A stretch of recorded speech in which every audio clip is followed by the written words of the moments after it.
Good morning सभी को। Last में हम लोगों का 20 क्वेश्चन हो गया था।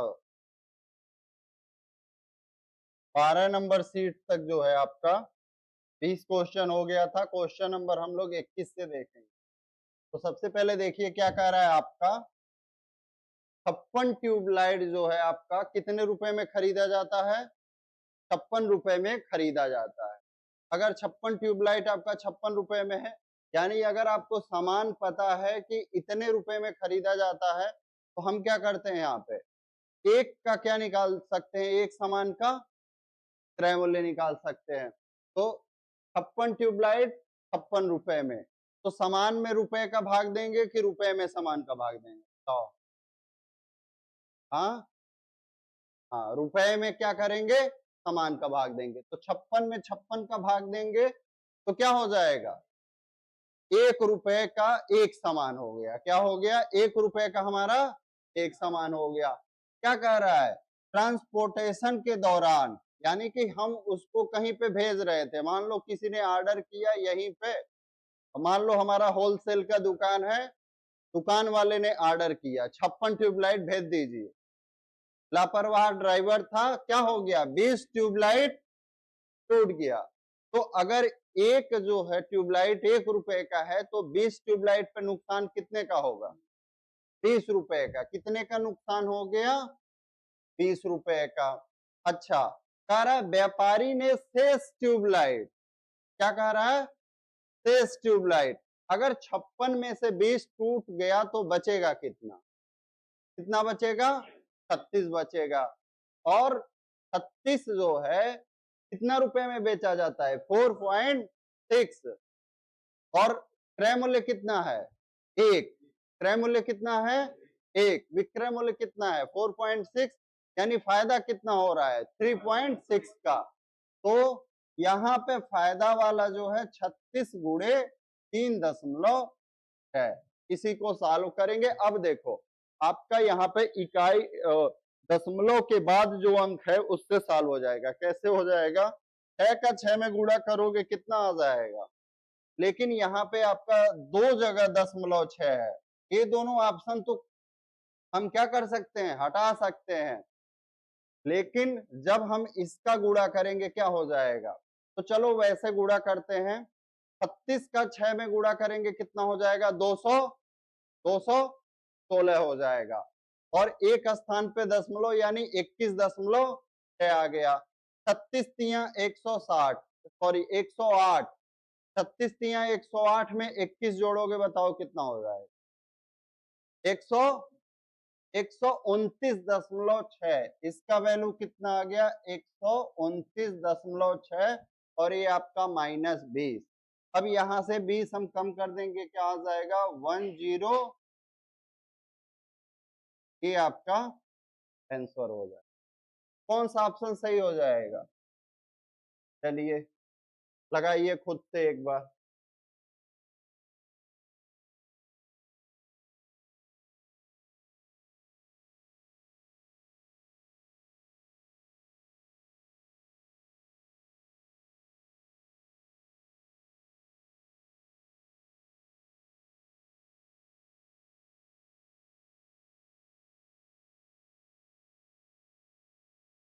खुद से इसको लगाइए।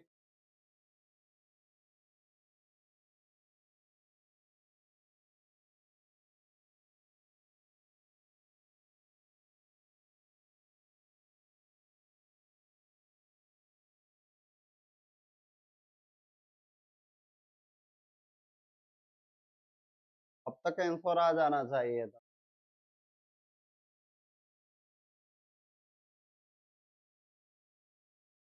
यहाँ पे देखिए क्या कह रहा है क्वेश्चन नंबर 22। जब भी आपका ऐसा प्रश्न रहे, क्या रहे? जब भी आपका ऐसा प्रश्न रहे कि एक दूध वाला दूध को लागत मूल्य पर बेचने का दावा करता है। क्या दावा करता है?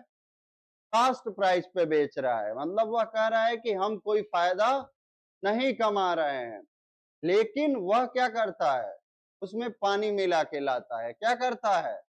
पानी मिला के लाता है। और कितना परसेंट लाभ लेता है? 40%।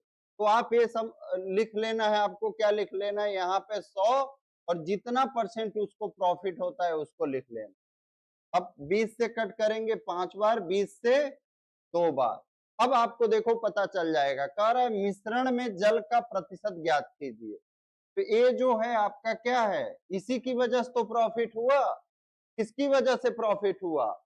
जल की वजह से। तो 2 और नीचे यहाँ पे आपका 7 और गुणे 100, क्या आ जाएगा 200 बटे, अब देखो मेरे ख्याल से आपका 28 दशमलव कुछ आना चाहिए, तो कितना हो जाएगा 7 दूनी 14, 7 अठे 56, फिर यही आपका ऑप्शन ए सही हो जाएगा। तो जब भी आपके सामने ऐसा प्रश्न है, एक दूध वाला, चलिए अगला क्वेश्चन बोल रहा हूँ, लागत मूल्य पर बेचने का दावा करता है किंतु उसमें जल मिश्रित करता है और 20% का लाभ प्राप्त करता है, उसमें बताइए आप 40% की जगह 20% हो तब क्या करेंगे?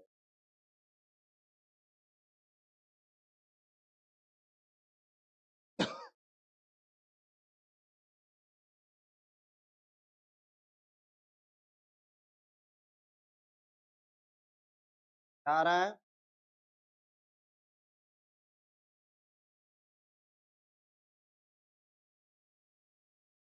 कह रहा है शुद्ध घी का मूल्य कितना है? 86 रुपए प्रति किग्रा। एक बेईमान दुकानदार उसमें 43 रुपए प्रति किग्रा वाला मूल्य वाले वनस्पति तेल को मिलावट करने के बाद कितने पे बेचता है? मिश्रण का विक्रय मूल्य क्या है? 80 रुपए प्रति केजी। प्रॉफिट कितना होता है उसको? तो ये आपका सेकेंड टाइप का क्वेश्चन है। क्या है ये क्वेश्चन? जो है मिक्सचर का है, मिक्सचर एंड एलिगेशन का। आपका ये मिक्सचर का क्या है, सेकेंड टाइप का क्वेश्चन है कि जब आप किसी दो मिक्सचर को मिक्स करते हो और आपको क्या हो, प्रॉफिट हो, तो हमें क्या करना होता है, मिक्सचर का पहले कॉस्ट प्राइस निकालना होता है। अगर किसी वस्तु का विक्रय मूल्य 80 रुपए हो और प्रॉफिट 60% हो, क्या हो, प्रॉफिट 60% हो, तो क्रय मूल्य निकालो। निकालो, तुरंत बताओ, जिसको या तो आ रहा है बताओ या निकालो। बहुत सही। अगर आपका 80 रुपए है, प्रॉफिट 60% है, तो क्या करोगे, 80 गुणे कॉस्ट प्राइस निकालना है तो 100 का गुणा, नीचे 100 में 60 जोड़ के 160, 80 से 2 बार, 2 से 50, यानी आपका कॉस्ट प्राइस क्या आ जाएगा, 50। अब मिक्सचर एंड एलिगेशन से कैसे करेंगे? जो आपका शुद्ध घी है कैसे है, 86 पे। जो आपका वनस्पति तेल कैसे है, 43 पे। और कॉस्ट प्राइस क्या है, 86 में से 50 घटाएंगे, कितना आ जाएगा, 50 में से 43 घटाएंगे। हमसे क्या पूछ रहा है, वह दोनों को किस अनुपात में मिश्रित करता है, यही उसका रेशियो हो जाए। तो लिखना है लिख लो। ये मिक्सचर का आपका सेकेंड टाइप का क्वेश्चन है। पहले टाइप वाले क्वेश्चन में आपका यहाँ पे परसेंटेज नहीं देगा, डायरेक्ट देगा 50 रुपए प्रति किग्रा की दर से बेचता है, इस अनुपात में मिश्रित करता है, तो फर्स्ट टाइप है। सेकेंड टाइप में आपका क्या करता है, एक लाइन यही बढ़ा देता है, कह देता है इतना परसेंट प्रॉफिट होता है या इतना परसेंट का लॉस होता है। जब आप कई बार करेंगे तब आपको टाइप याद हो जाएंगे। महेश 35 रुपए प्रति किलोग्राम की दर से 10 किलोग्राम चावल, 36 रुपए प्रति किलोग्राम पर 38 किलोग्राम चावल, वह मिश्रण को 43.5 प्रति किलोग्राम पर बेचता है, हानि ज्ञात कीजिए। चालू करिए।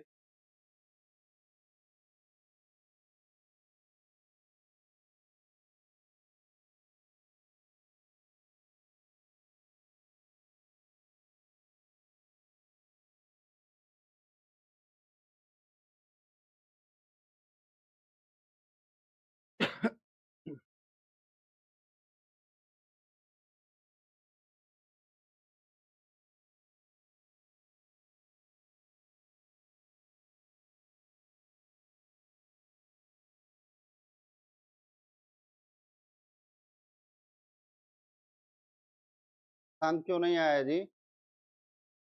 बुला के ले आओ।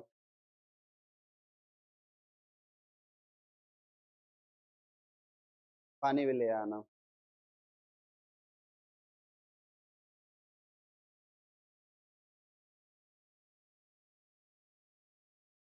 यहाँ पे देखो क्या करेंगे, 35 रुपए प्रति किलोग्राम, 10 किलोग्राम। तो 10 किलोग्राम चावल खरीदोगे तो आपका क्या खर्च हो, कितना रुपया खर्च हो जाएगा? 350। और जब 46 रुपए के हिसाब से 38 किलोग्राम चावल खरीदोगे तो क्या खर्च हो जाएगा आपका? हम क्या करेंगे, 38 का 46 में गुणा करते हैं, कितना आ जाएगा बताओ? 30 छक्का 180, 8 छक्का 48, 228 को 8, 22 बचा, 38, 40 चौका 160, 152 हो गया, 152 और 22 174, 1748 आया था क्या? ठीक है, अब दोनों को जोड़ लीजिए, 1748 और 350, 17 3 20, 2098, 2098 हो गया। अब कह रहा है मिश्रण को 43.5 रुपए प्रति किलोग्राम की दर पर बेचता है, तो मिश्रण कितना हो जाएगा? 38 किलोग्राम यहाँ पे, 10 किलोग्राम यहाँ पे, 38 और 10 48, और कितने रुपए के हिसाब से? 43.5। तो देखो 48 का जब 0.5 में गुणा करोगे तो कितना आएगा बताओ पहले? 24। अरे 48 का 0.5 में गुणा करने का मतलब क्या है? आप 48 को आधा कर दीजिए, क्या कर दीजिए?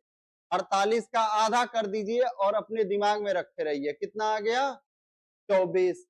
अब आप क्या कर सकते हैं यहाँ पे, 48 का गुणा करेंगे 3 में, कितना आ जाएगा? 144। कितना आ जाएगा? 144 को 4 लिख लीजिए, आपके पास 14 बचा हुआ है। 48 चौके 192 और आप जोड़ देंगे उसमें 14, 206, और आपके पास कितना बचा हुआ था? 24।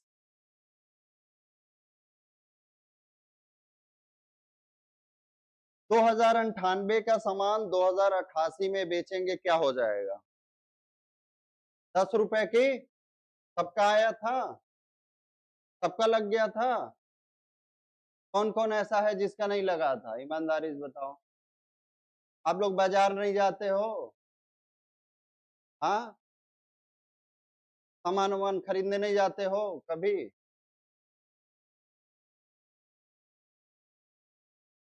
इन लोगों को प्रैक्टिकल लाइफ का भी अंदाजा नहीं। ये सब तो प्रैक्टिकल चीजें है ना, सामान खरीदने गए, मान लो आपको अप्लाई करना है वही, इनका ध्यान यहाँ पे नहीं रहता है, ठीक है, ये जीतने से नहीं लग पाया।